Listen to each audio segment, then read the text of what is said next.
அனைத்துலக உயிரோடை தமிழ் ILC தமிழ் உயிரோடை தமிழில் அன்பர்களே, உலக நகர்வுகள் வாரந்தோறும் ஒவ்வொரு செவ்வாய் பிரித்தானிய நேரம் 8 மணி பிரதான செய்திகளை தொடர்ந்து இடம்பெறுகின்றது. உலக நகர்வுகள் நிகழ்ச்சியில் இந்த நிகழ்ச்சியில் எங்களோடு போரியல் ஆய்வாளர் அரசர்கள் இணைந்து உலக நகர்வுகளை அவதானித்து உயிரோடை தமிழ் உறவுகளுக்கு எடுத்து வரும் நிகழ்ச்சியாக உலக நகர்வுகள் நிகழ்ச்சி இடம்பெறுகின்றது. ஆனால் இன்றைய நிகழ்ச்சி முழுமையாக சிரியா தொடர்பான விடயங்களை பார்க்க போன்றோம் என்ற நிறைய விடயங்கள் இங்கே நடைபெற்றிருக்கின்றது. அந்த விடயங்களை பார்ப்பதற்கே நேரம் போதாது. எனவே நாங்கள் இன்றைய உலக நகர்வுகள் நிகழ்ச்சியில் சிரியா தொடர்பான விடயங்களை மட்டும் பார்த்து அடுத்த வாரம் நாங்கள் தொடர்ச்சியாக யுக்ரைன், ரஷ்யா மற்றும் பலஸ்தீனம் தொடர்பான விடயங்களை பார்க்கலாம்.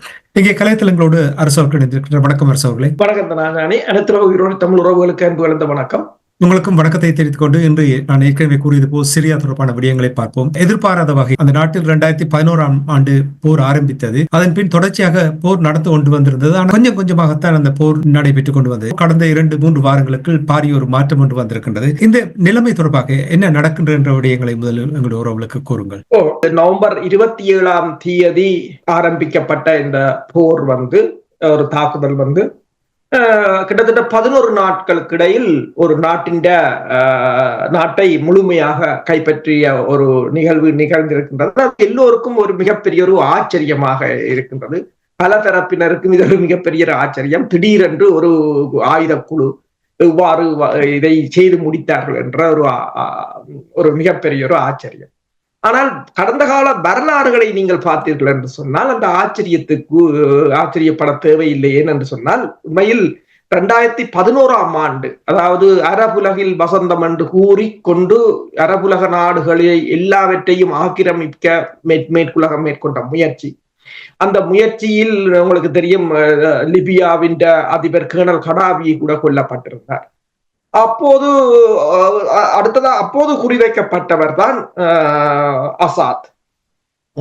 அப்ப அசாத்தை பொறுத்தவரையில் அன்று அவர் தப்பி பிழைத்திருந்தாலும் அப்போதே அவர் இந்த நாடு துண்டாடப்பட்டிருக்கின்றது. வடக்கு பகுதியை நீங்கள் பார்த்தீர்கள் என்று சொன்னால் துருக்கி அதனை ஒரு பகுதியை கையகப்படுத்தி வைத்திருந்தது மட்டுமல்லாது அந்த பகுதியில் இருக்கின்ற கிட்டத்தட்ட பெருமளவான பல ஆயிரம் இளைஞர்களை பயிற்சி அளித்து அந்த பிரதேசத்தை தனது ஆலோசகர்கள் தனது பாதுகாப்பில் வைத்திருந்தது. அதற்கு துருக்கி கூறிய காரணம், சிரியாவில் இருந்து கிட்டத்தட்ட 5 லட்சம் மக்கள் இடம்பெயர்ந்து தனது நாட்டில் தங்கி இருப்பதாக கூறியிருந்தார். அதுக்கு அப்பால் நீங்கள் பார்த்தீர்கள் என்று சொன்னால், அடுத்த பக்கத்தில் நீங்கள் பார்த்தீர்கள் என்று சொன்னால், கிழக்கு பகுதியில் இந்த கர்டிஸ் அமைப்பினர் அது அமெரிக்காவின் துணையுடன் கிட்டத்தட்ட 900 அமெரிக்க இராணுவத்தினர் ஆலோசனை வழங்க அவர்கள் அந்த பகுதியை பிரதேசத்தை பிடித்து வைத்தனர். அப்ப தெற்கு பக்கம், கிழக்கு பக்கம், வடக்கு பக்கம் என்று ஒவ்வொரு நாடுகளாக பிரிக்கப்பட்டது. அடுத்ததாக கோலன் குன்று பகுதியில் இஸ்ரேல். அப்ப ஒரு துண்டு நிலத்துக்கு, அதாவது கடந்த 13-14 வருடங்களாக ஒரு துண்டு நிலத்தை அந்த நாடு சுற்றி வளைக்கப்பட்டுத்தான் இருந்தது. தொடர்ச்சியாக மேற்கொள்ளப்பட்ட பொருளாதார தடைகள் உங்களுக்கு தெரியும். சிரியா மீது தொடர்ச்சியாக இஸ்ரேல் மேற்கொண்டு வருகின்ற தாக்குதல்கள், அண்மையில் அதாவது இந்த வருடம் கூட சிரியாவின் தலைநகரில் டமஸ்கஸ் பகுதியில் இஸ்ரேல் மேற்கொண்ட தாக்குதலில் ஈரான் ஜெனரல்கள் மேல் இறந்ததை தொடர்ந்துதான் ஈரான் இஸ்ரேல் மீது தாக்குதல் நடத்தியிருந்தது. அவ்வாறு சிரியாவின் வான்படை தளமாக இருக்கலாம், பலவற்றை தாக்கி கொண்டுதான் இருந்தார்கள். அங்கு ரஷ்யா இருந்திருக்கு. ரஷ்யாவின் வான்படை தளம் இருக்கின்றது, கடற்படை தளம் இருக்கின்றது. மத்திய கடலை கண்காணிப்பதற்காக ரஷ்யாவுக்கு அது மிக மிக முக்கியமான ஒரு தளம். அப்ப அந்த தளத்தில் ரஷ்யா இருந்தாலும் ரஷ்யாவும் ஏதோ ஒரு காரணத்துக்காக மட்டுப்படுத்தப்பட்ட உதவிகளைத்தான் சிரியாவுக்கு வழங்கி வந்திருந்ததே தவிர பெருமளவான உதவிகளை ரஷ்யா வழங்கவில்லை. ஆனால் 2015ஆம் ஆண்டு சிரியாவை அந்த வீழ்ச்சியிலிருந்து காப்பாற்றி இருந்தது ரஷ்யா தான். அதாவது 2015ஆம் ஆண்டு கூட கிட்டத்தட்ட டமஸ்கஸ் பகுதியை அண்மித்து விட்டார்கள் எதிர்த்தரப்பு படையினர். ஆனால் அந்த நேரத்தில் ரஷ்யாவின் களம் தரையிறக்கம் தான் அன்று அசாட்டை காப்பாற்றி இருந்தது. ஆனால் தற்போது ரஷ்யா அதிலிருந்து பின்வாங்கி இருப்பதாகத்தான் கூறப்படுகிறது. மட்டுப்படுத்தப்பட்ட உதவி ரஷ்யாவும் செய்யவில்லை, ஈரானும் செய்யவில்லை என்றுதான் கூறப்படுகின்றது. ஆனால் ரஷ்யா ஒன்றை செய்திருக்கின்றது, அசாட்டை பாதுகாப்பாக மாஸ்கோவுக்கு கொண்டு சென்றிருக்கின்றது. அதுக்கு ரஷ்யாவின் ஐநாவுக்கான தூதுவர் கூறியது ஒன்றுதான், நாங்கள் எங்கள் அலைஸ், அதாவது எங்கள் நட்பு நாடுகளை ஒருபோதும் கைவிட மாட்டோம் என்று மட்டும்தான் கூறியிருக்கிறார். துருக்கி அல் அசாடுக்கு எதிராக அல் qaedaவுக்கு சார்பாக ஆதரவு வழங்குவதற்கு என்ன காரணம்? அவர்களுக்கு நிறைய பிரச்சனைகள் இருக்கின்றன. அதாவது அங்கு அதாவது இப்பயும் என்ன கூறுகிறார்கள் என்று சொன்னார், அதாவது இந்த ஹயட் தரீர் அல் சாம் என்ற அமைப்பு அது ஜொலானி என்றதான் அந்த தலைவர், 42 வயது. அவர் இதனை இப்போது கைப்பற்றினாலும் அதை நிர்வகிப்பது என்பது மிக கடினமானது. என்று சொன்னால் பெருமளவான ரீஜனல், அதாவது ஒவ்வொரு பிராந்தியத்துக்கும் ஒவ்வொரு பிரிவுகளாக இருக்கிறார்கள். அப்ப எல்லா பிரிவையும் சமத்துவமாக நடத்துவது என்பது இயலாத ஒரு காரியமாகத்தான் இருக்கு. இப்ப பல துண்டுகளாக, இப்ப உங்களுக்கு தெரியும் லிபியாவில நடைபெற்றது.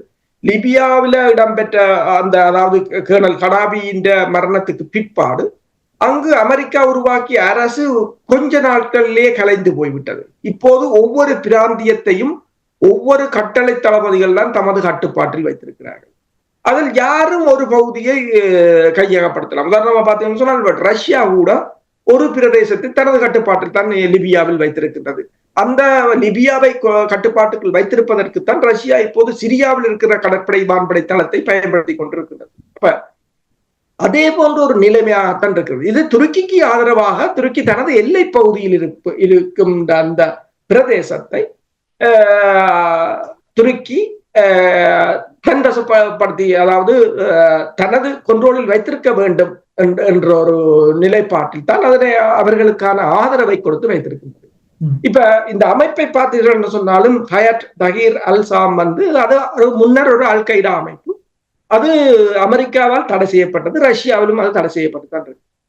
ஆனால் இந்த அந்த தலைவருக்கு கூட அமெரிக்கா அவரின் தலைக்கு $10 மில்லியன் பரிசாக அறிவித்திருந்தது. இப்போதும் அது அப்படியே இருக்குது என்றுதான் கூறுகிறார்கள். ஆனாலும் இப்போது பிரான்ஸ் அதிபர் வரவேற்றிருக்கிறார், அமெரிக்கா அதிபர் தான் அதனை செய்தது என்று கூறுகிறார், இஸ்ரேலிய அதிபர் பிரதமர் பெஞ்சமின் நெத்தன்யாகு இல்லை தான் இதனை முன்னின்று நடத்தியதாக கூறுகிறார். இப்போது அதற்கு உரிமை கோருபவர்கள் அதிகமாக இருக்கிறார்கள். அப்ப அதை என்ன என்று கூறுகிறார்கள் என்று சொன்னால், அமெரிக்காவின் அல்லது வெஸ்டின் பாலிசி என்னவென்று சொன்னால், தங்கள் இலக்குகளை அடைவதற்கு அவர்கள் யாரையும் பயன்படுத்துவார்கள். பயங்கரவாதிகளாக இருக்கலாம், தீவிரவாதிகளாக இருக்கலாம், மதமாக இருக்கலாம், எதனையும் அவர்கள் பயன்படுத்த தவற மாட்டார்கள் என்பதைத்தான் இது போட்டு காட்டுகிறது. இந்த எதிர்கட்சியினுடைய அதிரடி தாக்குதல் முதலில் லெப்போ பகுதியில் ஆரம்பித்தார்கள், ஹமா பகுதிக்கு சென்றார்கள், அதன் பிறகு ஹோம்ஸ் பகுதிக்கு சென்றார்கள், நிறைவாக டெமாஸ்கஸ் பகுதியில் இப்பொழுது அவர்கள் முழு தங்களுடைய கட்டுப்பாட்டுக்குள் கொண்டு வந்திருக்கிறார்கள். எவ்வாறு இவ்வளவு இலகுவாக இவர்கள் இந்த பகுதிகளை கைப்பற்றக்கூடியதாக இருந்து இப்படி வெகு விரைவாக ஒன்று சிரியாண்ட அதிபர் பாத் பார்ட்டி, அவற்ற கட்சி பாத் பார்ட்டி, பசார் அசாத் அவருடைய ஆட்சி தொடர்ச்சியாக அவருடைய ஆட்சியில் ஏற்பட்ட ஊழல்கள், நம்பிக்கை ஈனம், மற்றது மக்களுக்கு ஏற்பட்ட விரக்தி, அது மட்டுமல்லாது அங்கு மேற்கொள்ளப்பட்ட பொருளாதார தடைகள், பொருளாதார வீழ்ச்சி என்னன்னா அந்த மக்களிடமும் ஒரு அதிருப்தியை தான் ஏற்படுத்தியிருந்தது. அது மட்டுமல்லாது பல பிரிவுகளாகவும் அங்கு இருக்கிறார்கள். அடுத்தது இந்த ஐரோப்பிய ஒன்றியமும் இஸ்ரேலும் மிக கடுமையான பயிற்சிகளை கொடுத்தவர்களை, உதாரணமாக உக்ரைனில் இருந்துதான் கொண்டு வந்து இருக்கிறார்கள் பெருமளவான இராணுவத்தினரை. உக்ரைன் படையினரின் உளவு விமானங்கள் தான் அங்கு மன்னிக்கவும் தாக்குதல், ஆளில்லாத தாக்குதல் விமானங்கள் தான் அங்கு பயன்படுத்தப்பட்டது. அதாவது உக்ரைனுக்கு இங்கு 50,000 பேருக்கு பயிற்சியை கொடுக்கிறோம், 20,000 பேருக்கு பயிற்சியை கொடுக்கிறோம் என்று மேற்குலகம் கூறி அவர்கள் அவ்வாறு பயிற்சி கொடுத்தவர்களை அங்கு களமிறக்கிய அந்த கேள்விகளும் இருக்கின்றன. ஆனால் அதற்கான விடைகள் இன்னும் இல்லை. என்று சொன்னால் இது ஒரு மிகவும் ஒரு சிக்கலான, இப்ப உதாரணமாக கூறுகிறார்கள் என்று சொன்னால், அந்த சிரியா ஒரு battle ground for the Jio politics என்றுதான் கூறுகிறது. அவ்வளவு ஒரு சிக்கல் நிறைந்த ஒரு பூகோள அரசியல் சிக்கலான ஒரு நாடு. அது பல நாடுகள் அதற்கு இன்வால்வ்டாக இருக்கின்றன. உதாரணமா பார்த்தீங்கன்னு சொன்னால் பிராந்திய நாடுகள் என்று சொன்னால் துருக்கியும் அங்கு ஒரு பிரச்சனைக்குரியது. சவுதி அரேபியாக இருக்கலாம், இஸ்ரேலாக இருக்கலாம், அதுக்கு அப்பால் வெஸ்டாக இருக்கலாம். அப்ப இந்த தொடர் அழுத்தங்கள் ஒன்று அசாத் மீதான தொடர் அழுத்தம். அடுத்ததாக பார்த்தீங்கன்னா ரஷ்யாவை பொறுத்தவரையில் 2015 ஆண்டு அளவுக்கு கொடுத்த சப்போர்ட் அளவுக்கு ரஷ்யா கொடுக்கவில்லை. அதற்கு ட்ரம்ப் அவர்கள் ஒன்றை கூறினார், ரஷ்யா கிட்டத்தட்ட இந்த உக்ரைன் போரில் 6 லட்சம் படையினரை இழந்து விட்டது, எனவே ரஷ்யா இங்கு உதவிக்கு வர முடியாது என்று கூறியிருந்தார். ஆனால் ரஷ்யா அதனை மறுத்திருக்கிறது, தங்களை பொறுத்தவரையில் அவ்வாறு இல்லை. ஆனால் இதற்கு முதல் என்னென்று சொன்னால் ரஷ்யா ஒன்றை கூறியிருக்கிறார்கள். ரஷ்யாவின் வெளிவார அமைச்சரும் இந்த டோஹாவில இந்த கடந்த வாரமே ஒரு பேச்சுவார்த்தையை மேற்கொண்டிருந்தார்கள். அப்போது அசாத் இந்த டிரான்சிஷனை சுமூத்தாக முடிக்க வேண்டும் என்று சொல்லியும் ஒரு அரசியல் தீர்வுக்கு முன்வர வேண்டும் என்றும் இவர்கள் வலியுறுத்தி இருக்கிறார்கள். அவர் அதற்கு இணங்கவில்லை என்றும் கூறப்படுகிறது.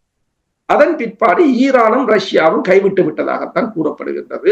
என்னென்று சொன்னால் தற்போதைய அந்த எதிர்த்தரப்புடன் ஒரு அதிகாரத்தை பகிர்ந்து ஒரு ஆட்சியை அமைக்காது விட்டால் அங்கு யாராலும் ஒரு உறுதித்தன்மையை ஏற்படுத்த முடியாது என்ற ஒரு நிலைமை இருந்ததாகவும், அதில் ரஷ்யாவின் வெளிவார அமைச்சர் கூட அந்த கூட்டத்தொடரில் பங்கு பற்றியதாகவும் கூறப்படுகிறது.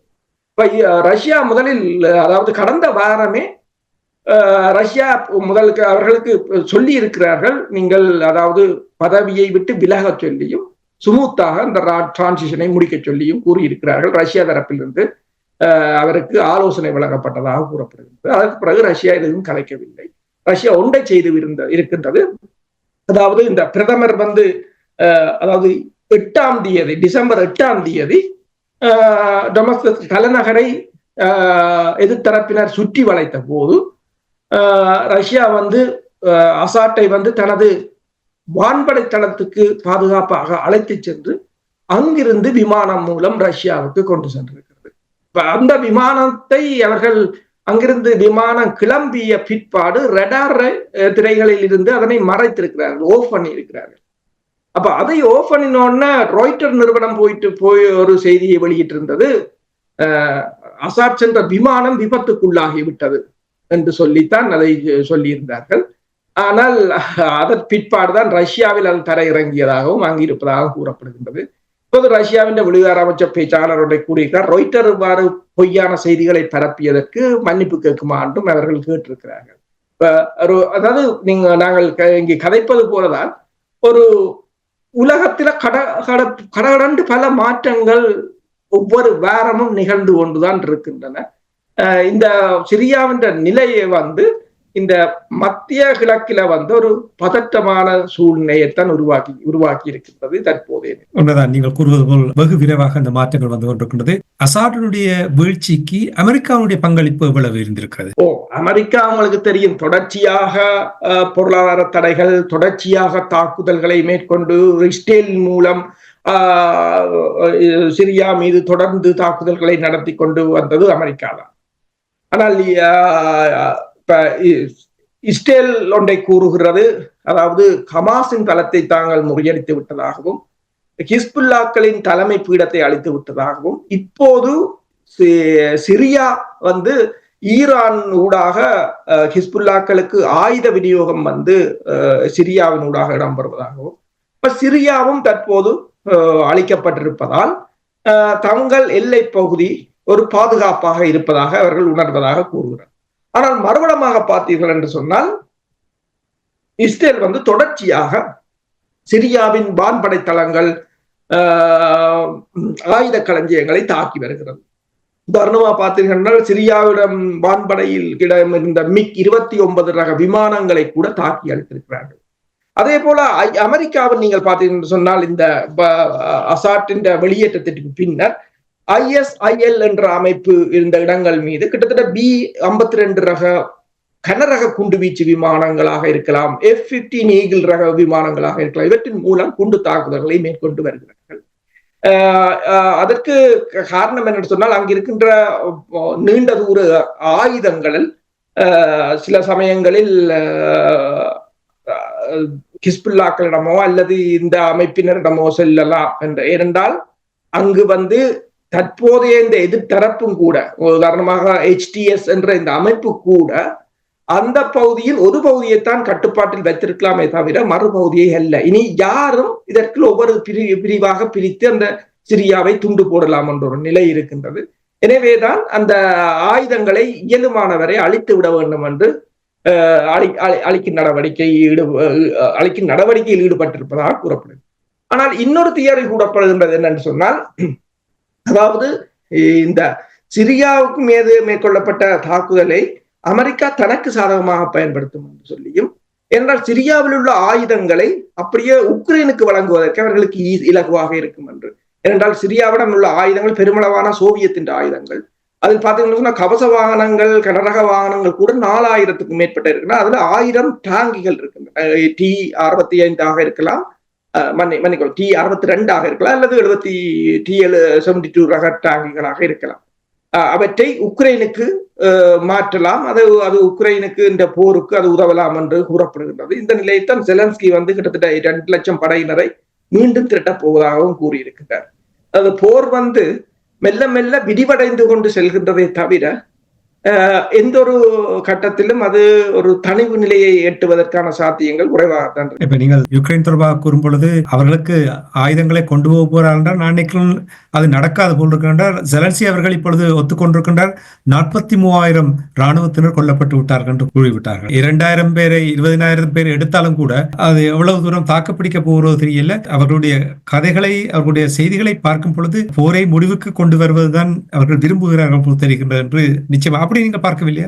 சுருக்கமா உண்மைதான். இரண்டாலும் சொன்னால், அதாவது அமெரிக்கா அதிபர் பிரான்சுக்கு சென்றிருந்தார். அந்த தேவாலயத்தை மறுசீரமைத்து அதனை தேவாலயத்தை மறுசீரமைத்து அதனை திறக்கும் நிகழ்வில் பங்கு பெற்றுவதற்காக சென்றிருந்தார். அப்போது ஜெலன்ஸ்கி அவர்களையும் பிரான்ஸ் அழைத்திருந்தது. அப்ப செலன்ஸ்கி மட்டுமல்ல, ஜோர்ஜியாவின் அதிபரையும் அழைத்திருந்தார்கள். ஜோர்ஜியாவும் உக்ரைனும் மிகவும் ஒரு பிரச்சனைக்குரிய நாடுகள் ரஷ்யாவை பொறுத்தது. ஆனால் ட்ரம்ப், நினைக்கிறேன் இந்த அமெரிக்க ஊடகம் ஒன்றின் தகவலின் அடிப்படையில் ட்ரம்ப் செலன்ஸ்கியை சந்திப்பதற்கு மறுத்திருந்ததாகவும், இருந்த போதும் பிரான்ஸ் அதிபர் பல தடவை முயன்று ட்ரம்பையும் ஜெலன்ஸ்கியையும் சந்திக்க வைத்ததாகவும் தான் கூறப்படுகின்றது. அப்போதும் கூட அதற்கு பிற்பாடு ட்ரம்ப் தெரிவித்த கருத்தின் அடிப்படையில் ஜெலன்ஸ்கி ஒரு அமைதி பேச்சுவார்த்தையை நாடுவதாக தெரிவித்திருந்தார். ஆனால் அதன் திட்டம் என்ன என்று தான் இப்போது தனக்கு தெரியாது என்றும், ஆனால் அவருக்கும் இப்போது அமைதி தேவைப்படுவதாக அல்லது போரை நிறுத்த அவர் விரும்புவதாக கூறியிருந்தார். எவ்வளவு தூரம் உண்மை என்று தெரியாது. ஆனால் நீங்கள் கூறுவது போலதான் இப்போது அவர்களுக்கும் ஒரு டயர்டாக போய்விட்டது என்றுதான் நான் நினைக்கிறேன்.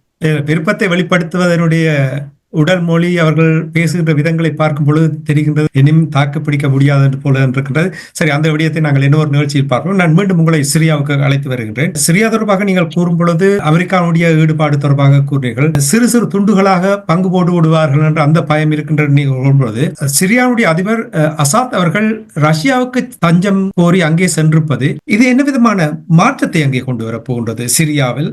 இனி சர்வதேச பரப்பில் உங்களுக்கு தெரியும், அசாட் ஒரு பெரிய ஒரு பிரச்சனையாக இருந்தது. அமெரிக்கா, பிரித்தானியா போன்ற நாடுகளுக்கு அவர் ஒரு பெரிய ஒரு பிரச்சனை. இது என்ன விதமான மாற்றத்தை நீங்கள் பார்த்தீங்கன்னு சொன்னால், அரபு உலகத்தை பொறுத்தவரையில் அது ஒரு சிக்கலான ஒரு ரீஜனாகத்தான் எப்போதும் இருந்ததுண்டு. சிரியாவின் அதிபர் அசாட்டை பொறுத்தவரையில் 1965 பிறந்தவர். ஆனால் அவரை பொறுத்தவரையில் அவர் அரசியலுக்கு வருவதற்கு அவருக்கு விருப்பமும் இல்லை.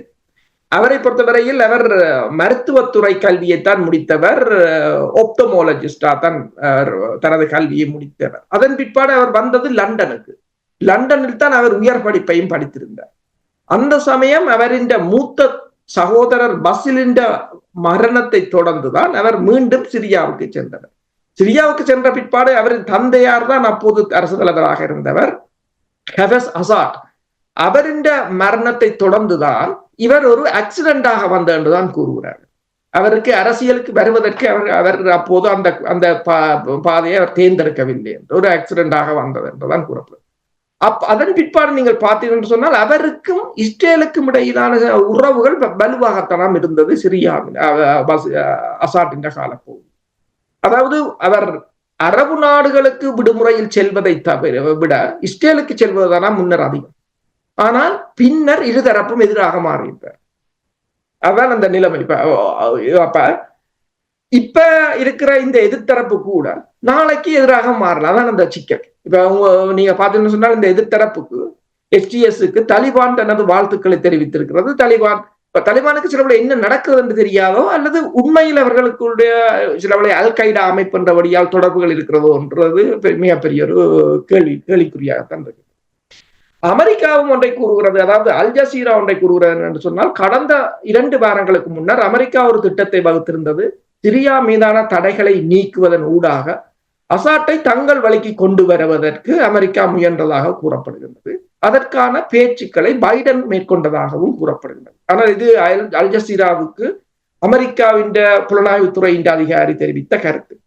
அப்ப இது எவ்வளவு தூரம் உண்மை என்று தெரியும். அவ்வாறு ஒரு மாற்றத்தை இவர்கள் ஏற்படுத்த முற்பட்ட சமயம்தான் அவர் பதவியிலிருந்து தூக்கப்பட்டாரோ என்றதுதான் மிகப்பெரிய ஒரு கேள்வியாக இருக்குது. ஏனென்று பார்த்தால் இப்ப ரஷ்யா சொல்லியிருக்கிறது அவரை கொண்டு சென்றிருக்கிறோம் எங்கள் பகுதிக்கு, ஆனால் ரஷ்ய அதிபர் அவரை சந்திக்கவில்லை என்று. அதே சமயம் ரஷ்யாவில் இருக்கின்ற சிறிய தூதரகத்தில் எதிர்த்தரப்பினரின் சிரியாவின் கொடியை இறக்கி விட்டு எதிர்த்தரப்பினரின் கொடியை ஏற்றி இருக்கிறார்கள். வலி சந்தோஷமா தான் இருக்கிறார்கள். அதே நேரம் ரஷ்யா இன்னொன்றை சொல்லுகிறது, தனது கடற்படை தளமும் வான்படை தளமும் அப்படியே தான் இருக்கும் என்று சொல்லி 2017ஆம் ஆண்டு அது போடப்பட்டதாகவும் 50 வருட உடன்படிக்கையை எழுதியதாகவும், எனவே 50 வருடங்களுக்கு அது அப்படியே இருக்கும். முதலில் ஒரு செய்தி வந்திருந்தது, அதாவது தற்போது இந்த எதிர்த்தரப்பு உடன் தாங்கள் பேச்சுக்களை நடத்தியதாகவும் அவர்கள் தங்கள் தளங்கள் அங்கு இருப்பதற்கு எதிர்ப்பு தெரிவிக்கவில்லை என்றும் கூறியிருக்கிறார்கள். இன்று வரையிலும் அவர்கள் இந்த தளத்துக்கு எந்த பிரச்சனையும் இல்லை என்றும் கூறியிருக்கிறார்கள். பல சிக்கல்கள் இதில் இருக்கின்றது என்றால் துருக்கியும் ரஷ்யாவும் இதற்கு பின்னணியில் செயற்படுகிறார்களா என்ற பிரச்சனையும் இருக்கின்றது. அல் ஜசீரா தகவலின் அடிப்படையில் அமெரிக்காவுக்கு கூட ஒரு அதிர்ச்சியாக இருக்கிறது. திடீரென்று இப்படி காணாமல் போனது என்றது. ரஷ்யா 2015ஆம் ஆண்டு போல ஒரு பாரிய உதவியை வழங்கவில்லை. அடுத்ததாக நீங்கள் பார்த்தீங்கன்னு சொன்னால் அங்கு இப்ப இஸ்ரேல் தாக்குதலை நடத்துகின்றது. புக் ரக ஏவுகணைகளைத்தான் தாக்கி அளித்திருக்கிறது. அப்ப சிரியாவிடம் இதுவரையில், அதாவது நவீன S-300 வகை ஏவுகணைகளை கூட ரஷ்யா வழங்கவில்லை. தான் அதனை வைத்திருந்ததை தவிர சிரியாவுக்கு வழங்கவில்லை. இஸ்ரேல் தொடர்ச்சியாக சிரியாவின் தலைநகரங்கள் மீது தாக்குதலை நடத்தி கொண்டிருந்தாலும் ரஷ்யா அதற்கு எதிராக சிரியாவை பலப்படுத்த முன்வரவில்லை என்றதும் ஒரு கேள்வியாகத்தான் இருக்கின்றது. அப்ப இதுக்கெல்லாம் கன பிரச்சனைகள் இருக்கிறது என்று சொன்னால் அதான் சொன்னவங்க என்று சொன்னால் அது ஒரு ஜியோ பொலிட்டிக்கல் பேட்டில் கிரவுண்ட்ஸ் என்று சொல்லி அது எல்லா நாடுகளும் அதற்குள் இருப்பதால் இப்ப ஒரு மிகப்பெரிய குழப்பம். இப்ப அமெரிக்காவுக்கும் அதான் ஒரு பிரச்சனை என்னன்னு சொன்னால் அமெரிக்கா இதில் எந்த தரப்பை எவ்வாறு அணுகுவது என்ற ஒரு சிக்கல் நிலை எழுந்திருக்கின்றது. ஆனால் இந்த நிலைமை இப்படியே நீடிக்குமாக இருந்தால், அங்கு ஒரு அமைதி கொண்டு வராது விட்டால் இது ஜோர்டான், அடுத்தது ஈராக் என்ற அப்படியே பரவி கொண்டு வரக்கூடிய ஒரு நிலை ஏற்படலாம் என்ற ஒரு அச்சமும் தற்போது இருக்கு. இப்ப ஈராக்கினுடைய அந்த போருக்கு பின்னர் உங்களுக்கு தெரியும் அமெரிக்கா அங்கே நிலை கொண்டிருக்கின்றது. ஈராக் சிரியாவில் இந்த போருக்கு பின்னர் 50 ஆண்டு ரஷ்யா அங்கே தங்களுக்கான ஒரு பகுதியை வைத்திருப்பார்களாக இருந்தால் இது என்ன விதமான பிரச்சனையை உருவாக்கும்? உண்மைதான். என்னன்னு சொன்னால் அமெரிக்கா கேர்டிஸ் பகுதியில் நிலை கொண்டிருக்கிறது. கிட்டத்தட்ட 900 அமெரிக்க ஆலோசகர்கள் அந்த அமைப்பினருக்கு பயிற்சிகளை வழங்கி கொண்டு வந்திருக்கிறார்கள். ஆனால் அந்த அமைப்பினருக்கும் தற்போதைய HTS அமைப்பினருக்கும் ஆகாது. அப்ப எவர்களுக்குமே ஆகாது. ஆனால் குர்திஸ் அமைப்பை பொறுத்தவரையில் அவர்கள் தாங்கள் ஒரு தனிநாட்டை அமைக்க வேண்டும் என்று சொன்னால் துருக்கியில் ஒரு பகுதி, ஈராக்கில் ஒரு பகுதி, சிரியாவில் ஒரு பகுதி என்று எல்லாத்தையும் 3 நாட்டையும் இணைத்து தான் அமைக்க வேண்டிய ஒரு நிலை ஏற்படும். அதற்கு துருக்கி ஒத்துக்கொள்ள மாட்டுது. அப்ப கன சிக்கல் நிறைந்த பிரச்சனையாகத்தான் இருக்கின்றது. அதில் இருக்கின்ற முஸ்லிம் பிரிவினைகளில் நீங்கள் பார்த்தீங்கன்னு சொன்னால் இந்த அமைப்பினரை பொறுத்தவரையில் இவர்கள் ஒரு பகுதியைத்தான் தங்கள் கட்டுப்பாட்டுக்குள் வைத்திருக்கலாம், அதற்கு மேல் இயலாது, அல்லது ஒரு அதிகார பரவலாக்களை செய்ய வேண்டும். இதுக்குத்தான் அந்த நீங்கள் பார்த்துக்கணும்னு சொன்னால் மேற்குலக நாடுகள் ஏன் இந்த அதிகாரத்தை பகிர்கிறார்கள்? இப்ப அமெரிக்காவில் கூட ஏன் பெடரல் கவர்மெண்ட்களை அவங்க உருவாக்கினார்கள் என்றதுக்கு இப்ப ஒரு விளக்கம் இருக்கு. ஏனென்றால் அவ்வாறு அதிகாரத்தை பகிராத காரணம்தான் இந்த இவ்வளவான பிரச்சனைக்குரிய காரணமாக இருக்கின்றது. அதனை இவர்கள் முன்னரே ஸ்டடி பண்ணி விட்டார்கள். இப்ப சுவிட்சர்லாண்டாக இருக்கலாம், அமெரிக்காவாக இருக்கலாம், எல்லா நாடுகளையும் நீங்கள் பார்த்தீங்கன்னு சொன்னால் அவர்கள் அவ்வாறுதான் பகிர்ந்திருக்கிறார்கள் என்னும் போது அந்த தங்கள் நாட்டின் அரசியலை உறுதித்தன்மையுடன் வைத்திருப்பதற்கு. ஆனால் அது இப்போதைய இந்த அரபு நாடுகளில் அது மிகவும் ஒரு குறைவாக இருப்பதுதான் இலகுவாக அவர்களை இந்த மேற்குலக நாடுகள் தங்கள் வழிக்கு கொண்டு வருவதற்கான ஒரு சந்தர்ப்பமாக அமைந்து விடுகிறது. இனி இதில் இன்னொரு நாடு இதில் ஈடுபடும் நேரடியாக இஸ்ரேல் ஏற்கனவே தங்களுடைய தாக்குதலை மேற்கொண்டு விட்டார்கள். இஸ்ரேல் என்ன விதமான பங்கை வகிக்க போகின்றது? இஸ்ரேலுக்கு இது ஒரு உண்மையில் இதை எவ்வாறு கூறுகிறார்கள் என்று சொன்னால் இஸ்ரேலுக்கும் துருக்கிக்கும் கிடைத்த வெற்றியாக பார்க்கப்படுகிறது. ஆனால் அதை இப்போது கூறுவது மிகவும் ஏழி என்றுதான் நான் நினைக்கிறேன்.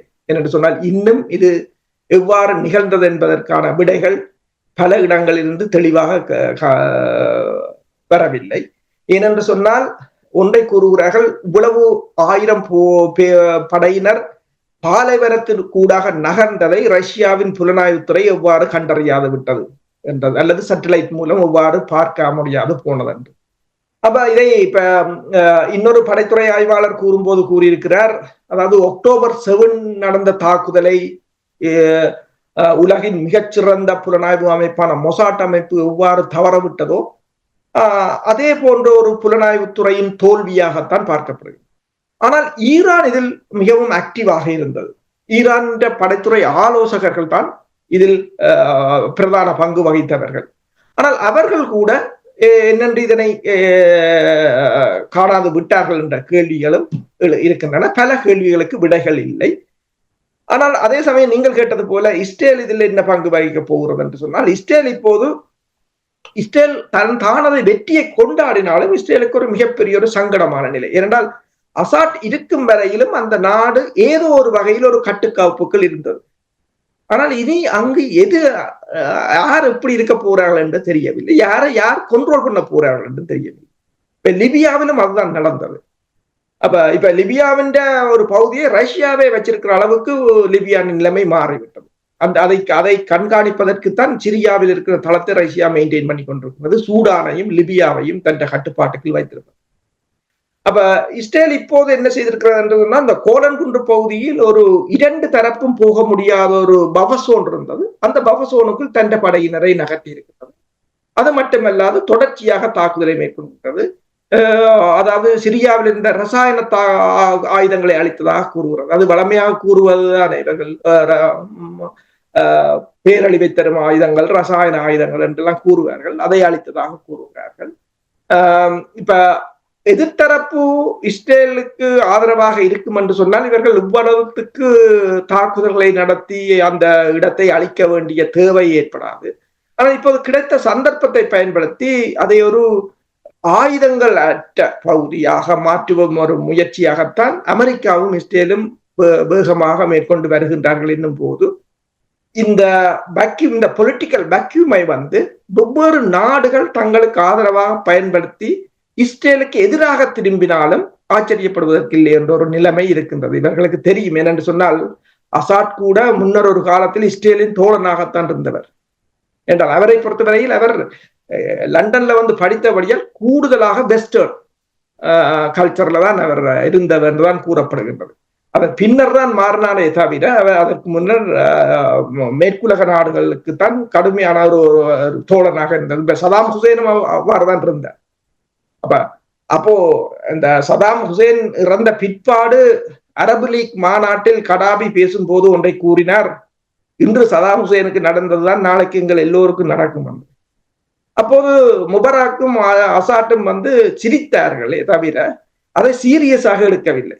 ஆனால் அவர் அன்று சொன்னது இன்று சிம்பிளாக எல்லோருடைய கண் முன்னாலேயுமே நடந்து விட்டது. உண்மைதான் நீங்கள் கூறுவதும். சிலர் ஏற்கனவே தூர நோக்கில் பார்க்கும் பொழுது நிச்சயமாக அவர்கள் உன்னிப்பாக அவதானித்து அதற்கான ஆயத்தங்களை செய்யவில்லை என்றால் இதுதான் விளைவு என்பதை எடுத்து காட்டுகின்றது.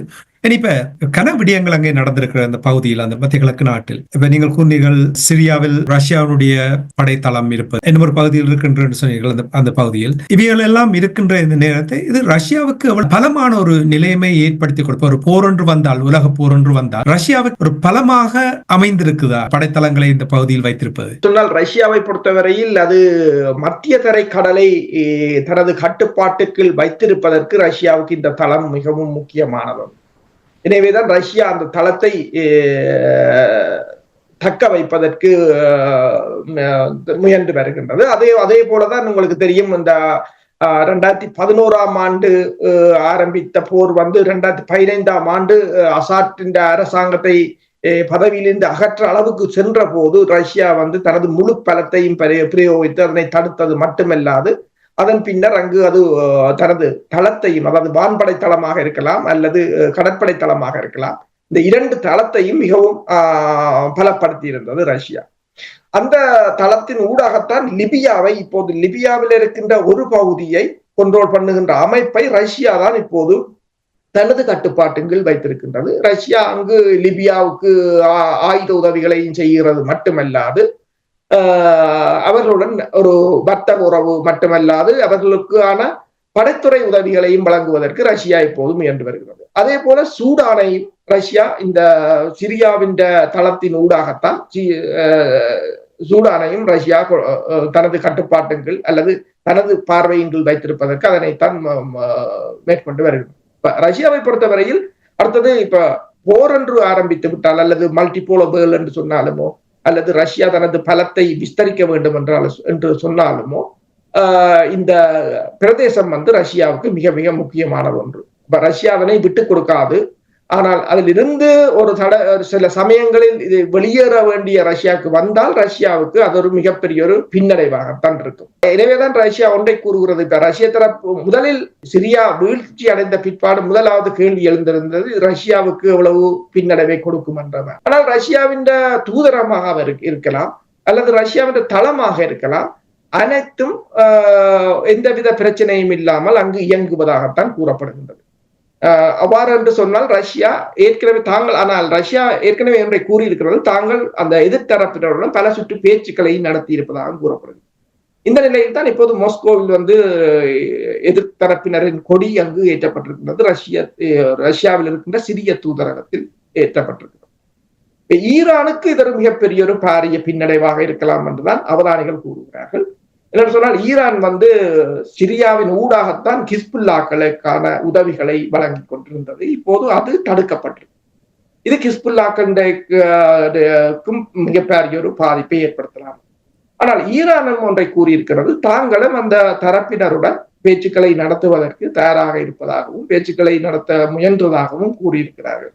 பொலிட்டிக்கல் சொல்யூஷன் என்று சொன்னால் ஈரானை சொல்கின்றது என்று சொன்னால் அங்கு இருக்கின்ற பல இன மக்களிடம் ஒரு ஒருமித்த கருத்தை எடுப்பது என்பது மிகவும் சிக்கலான விடயம் என்றுதான் கூறுகிறது. அதாவது ரீஜனல் பிளேயர்ஸ் என்று சொல்கிற ஈரானாக இருக்கலாம், சவுதி அரேபியாக இருக்கலாம், துருக்கியாக இருக்கலாம், இந்த நாடுகளின் பங்களிப்பு இல்லாமல் அங்கு எதிரையும் மேற்கொள்ள முடியாது என்று கூறப்படுகிறது.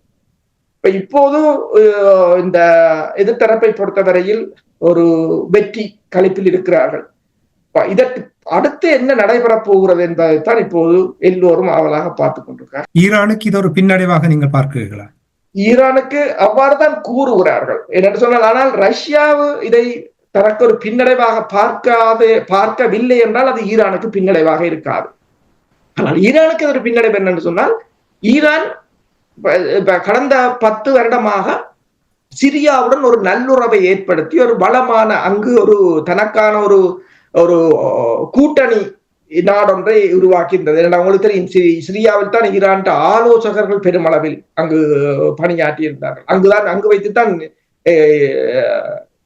ஈரான் ஆதரவாளர்கள், ஈரான் ஜெனரல்களை இஸ்ரேல் பல தடவைகள் கொண்டிருந்தது.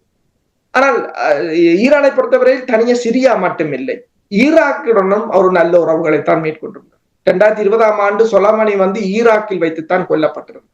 ஆனா ஈரான் அந்த விஸ்தரிப்புகளை இஸ்ரேலும் அமெரிக்காவும் தொடர்ச்சியாக தாக்கி அளித்தபடிதான் இருக்கிறார்கள் என்று சொன்னால் ஒரு பலமாக வந்துவிடக் கூடாது என்பதற்காக.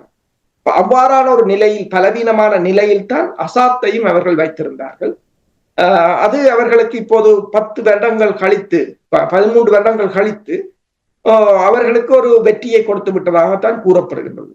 ஆனால் அன்று இருந்த அவர்களுக்கு அன்று தேவையாக இருந்த வெற்றி இப்போது இடம்பெற்ற சம்பவத்தால் கிடைக்குமா என்றால் ஒரு மிகப்பெரிய கேள்வி இருக்கின்றது என்று சொன்னால், அன்றைய காலகட்டத்தில் மேற்குலகம் தனிப்பெரும் வல்லரசாக இருந்தது.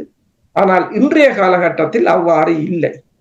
அப்ப என்னும் போது இப்ப சீனாவும் கூட சொல்லி இருக்கின்றது, அவசரமாக சிரியாவில் ஒரு அரசியல் தீர்வை ஏற்படுத்தப்பட்டு அங்கு ஒரு தேர்தல் இடம்பெற வேண்டும் என்று கூறியிருக்கிறார். சரி, நிறைவாக இப்ப சிரியாவுடைய அதிபர் அல் அசாதினுடைய வீழ்ச்சி இது நீதிக்கான ஒரு வெற்றியாக பார்க்கப்படும் என்று நீங்கள் நம்புகிறீர்களா? நீதிக்கான வெற்றி என்று பார்க்கலாம் என்று சொன்னால், எது நீதி என்றதான இப்ப பிரச்சனை. என்னென்று சொன்னால், கழுத்தை அறுத்து கொண்டவர் அல்லது சுட்டு கொண்டவர், வெட்டி கொண்டவர் என்று சொல்லி அல் கைடாவை சித்தரித்து அந்த அல் கைடா இந்த அமைப்பை தடை செய்த, இந்த HTS அமைப்பை தடை செய்த அமெரிக்காவும் பிரித்தானியாவும் இப்போது பாராட்டி இருக்கிறார்கள். அந்த யாருண்ட தலைக்கு $10 மில்லியன் பரிசாக அறிவித்தார்களோ இப்போது அவரை பாராட்டுகிறார்கள். அப்ப அது என்ன சமயம் நீங்கள் பார்த்தீங்கன்னு சொன்னால், இஸ்ரேல் பெஞ்சமின் நெத்தனியாகு இந்த ஒரு வருடத்தில் கொன்று குவித்த குழந்தைகள், பிள்ளைகள், பெண்கள் என்று சொல்லி கிட்டத்தட்ட 46,000 பேர் அவ்வாறு கொன்று குவித்த பிற்பாடும் அது ஒரு நீதி, இது ஒரு நீதி. உண்மைதான், கொலை யார் செய்தாலும் நீதி வழங்கப்படத்தான் வேண்டும். அசாத்தை பொறுத்தவரையிலும் அவ்வாறுதான். என்று சொன்னால், இப்போது அங்கு விடுவிக்கப்பட்ட சிறை கைதிகள், அங்கு பெருமளவான, அதாவது நிலத்தடி சிறைகளில் கூட பலர் மீட்கப்பட்டிருக்கிறார்கள். அவ்வாறுதான் அங்கு இருந்தது. என்று சொன்னால், கிட்டத்தட்ட அவரின் தந்தையார் உட்பட அவரையும் சேர்த்தால் 50 வருடத்துக்கு மேற்பட்ட ஆட்சி. அந்த ஆட்சியில் இடம்பெற்ற சம்பவங்களில் கொல்லப்பட்டவர்கள் பெருமளவானவர். ஆனால் பிரச்சனை என்னன்னு சொன்னால், யாருக்கு யார் தண்டனை கொடுப்பது என்றுதான் பிரச்சனை. முன்னைய காலத்தில் ஒரு தண்டனை வழங்கப்பட்டிருந்தது, சதாம் ஹுசேனுக்கு ஆக இருக்கலாம், அல்லது யூகோஸ்லாவாக்கியாவின் தலைவர் மிலோசெவிக்கு ஆக இருக்கலாம்.